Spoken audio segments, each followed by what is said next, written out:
নাম মোহাম্মদ শাহজাহান মিয়া। আপনি কি এই রাস্তায় নিয়মিত টমটম চালান? জি। আদমপুর থেকে কাটাগাং যখন যাত্রী নিয়ে আসেন, যাত্রীদের জনপ্রতি ভাড়া কত? আদমপুর থেকে কাটাগাং 40 টাকা ভাড়া। 40 টাকা ভাড়া। কাটাগাং পার হওয়ার পর কোন কোন জায়গায় যাওয়া যায়? কাটাগাং পার হয়ে অষ্টগ্রাম যাওয়া যায়। অষ্টগ্রাম থেকে কোথায় যাওয়া যায়? অষ্টগ্রাম থেকে ইটনা মিডাবন, মানে বিভিন্ন জায়গায় যাওয়া যায়, কিশোরগঞ্জ যাওয়া যায়, বাজিতপুর যাওয়া যায়, সব জায়গাতে যাওয়া যায়। কি একমাত্র খাইলেও দেয় এটাই আমাদের বাধা, মানে নদী। আরেকটা নদী আছে কেওড়া।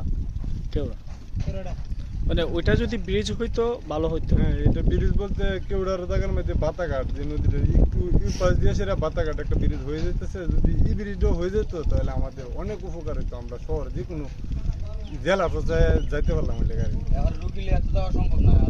টমটম থেকে মানে আদমপুর বাজার থেকে যখন টমটম নিয়ে আসেন বা এখান থেকে টমটম নিয়ে আদমপুর বাজারে যান, সকাল কটার সময় এখানে আসেন এবং রাত কটা পর্যন্ত থাকেন এখানে? এখানে আমাদের যে সমবায় সভাপতি গঠন করছে, এটির মধ্যে মনে করেন প্রায় 70টা ড্রাইভার। 70টা ড্রাইভার আমরা অল্প এই 5-7 কিলো জায়গার মধ্যে 70টা ড্রাইভার একটু বেশি হয়ে যায়। তো বাইরে মানুষ বিদেশ গেল, সবাই মনে করেন দেশ হয় কি করে খাইব, তখন চিন্তা করে যে লেখাপড়া তো শিখছি না, তখন একমাত্র এটাই সহজ কাজ, গাড়ি নিয়ে সেরা ফেরত হয়। তখন গাড়ি নিয়ে ফেরত হয়, দেখা গেছে কি 70টা ড্রাইভার সিরিয়ালে গাড়ি পাইতে হয়। কারণ একজনে যদি নেগাতে ধরব না, তো সিরিয়ালে গাড়ি পাইতে গিয়ে দেয় হ্যাঁ সিরিয়াল দিনের 12টা 1টা বাজে। তখন হ্যাঁ আগের দিনকেই নদীর ভাড়ায় বইতে, ফার্স্টের দিনকার সিরিয়ালের লেগে খুব সকালে আসে, মানে আগের দিনকে এসে বসে থাকে, রাতের 12টা বাজে বইতে। আর আদমপুর বাজারে তো মনে করেন গাড়ি নিয়ে থুয়ে করে, কারণ হইলে ফারাদার আছে, ফেরা গাড়ির সিকিউরিটি গার্ড আছে, ওই হিসাবে আগের দিনকে থুয়ালায় ফার্স্টের দিনকে গাড়ি মানে মোট 70 টাকা গাড়ি আছে। তবে মানুষ খুবই কম যাতায়াত কম করে। এরপরে দেখা গেছে অন্য লাইনের গাড়িগুলি যেগুলি আছে এগুলিও আমরা লাইনের ভিতরে ঢুকে যা, আমরা কিছু কইতে পারি না। কারণ আমরা হইলাম আওতাবদ্ধ, আমরা ভিতরে সমুদ্র আছে। আমরা যদি একটা লোকে একটা কিছু কই, তাহলে আমরা সমুদ্রের যে গার্জিয়ান হেরা আছে হেরা আমরা নিয়ে সেরা মাপ চাওয়া, আর ওই হিসাবে আমরা অন্য ড্রাইভারের কিছু কইতে পারি।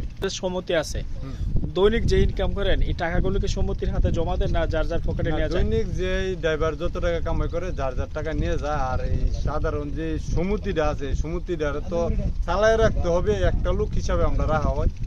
এই লোকটারে মাসে প্রতিদিন একটা গাড়ি পিছিয়ে 20 টাকা করে টোকেন দিতে, 20 টাকা করে টোকেন দিলে মাসে প্রায় ধরেন 20-30 হাজার টাকা টোকেন উঠে। 30 হাজার টাকা যদি টোকেন উঠে, যে লোকটারে আমরা লাগি, এই লোকটা তো খুব মেধাবী লোক, খুব সাহসী লোক। হ্যাঁ, এই লোকটারে 15,000 টাকা বেতন দেয় আর সপ্তাহে একটা মিটিং করি। যেমন ধরেন একজনের টিপ, একজনের মাইরে লেগে গেছে, একজনের একটা বেয়াদবি করছে, ওই সপ্তাহে একটা মিটিং করলে এই মিটিংটার মধ্যে আপ্যায়ন খরচ এই মিলে মনে করেন বছর শেষে গিয়ে দেখা গেছে কি আমরা আয় দেয় কিছুই থাকে না, অথচ আমরা ডিউটি দিতেছি 24 ঘন্টা। আচ্ছা, এখন বুঝলাম আপনাদের সম্মতির ব্যাপারে। আপনারা এই রাস্তায় গাড়ি রাত কয়টা পর্যন্ত চালান? এই রাতে 8টা পর্যন্ত, মানে সিরিয়ালের গাড়িগুলি থাকে আর কি। আর এরপরও গাড়ি পাওয়া যায় সমস্ত রাতে।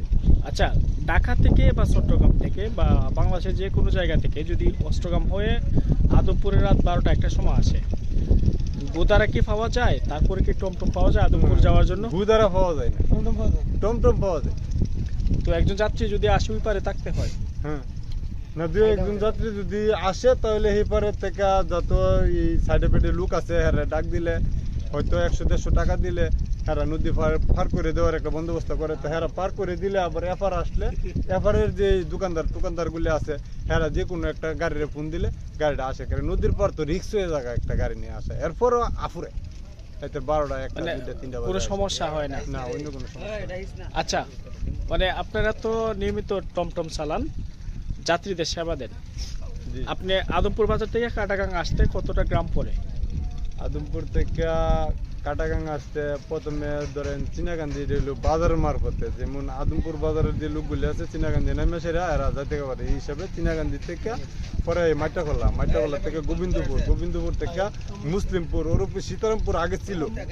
হ্যাঁ, পরে হইলো ইসাপুর, বাটুরা, সাতবিনপুর গ্রাম, পরে নদী, প্রায় 5-7টা গ্রাম। বৃষ্টি বাদলের দিন গাড়ি চালাইতে কেমন লাগে? বৃষ্টি বাদলের দিন এখন যে মানুষে তো মনে করেন এই যে বাড়িঘরের মধ্যে মাটি সেটি ফালাইতে গেছে রে, রাস্তাঘাটে তো মাটি নিয়ে আসে রে, ধুলা বালু হয়ে একসার হয়ে গেছে, বৃষ্টি হয়ে গেলে আমাদের মনে হয় আর ভালো। তাই তো ইমার্জেন্সি যদি কোনো রোগী নদী পার হয়ে যে কোনো সময় গাড়ি পাওয়া যায় অষ্টগ্রামে। জি, পাওয়া যায়। আমাদের মনে হয় আমাদের দেশ খুবই ভালো, কারণ এখানে কোনো জায়গা মেলে নাই, কোনো দেন্দরবন নাই, এরপরে এই সোনালী ফসল খুব ভালো লাগে। দেশটা ছাইরা যাইতে আমি ইচ্ছুক না। আজ থেকে প্রায় 12 বছর আগে আমি ফাস্টফুড করছিলাম, ওমানের মেডিকেল করছি, বিদেশ যাওয়ার জন্য অনেক কিছু চেষ্টা করছি, কিন্তু পরবর্তীতে যে কোনো একটা কারণে আর গেছি না, পরে আর যাওয়া হয়নি, আর যাইও না। এখন আমার যাওয়ার উপর ইচ্ছাও ওঠে, আশা। ধন্যবাদ, অনেক সুন্দর কথা।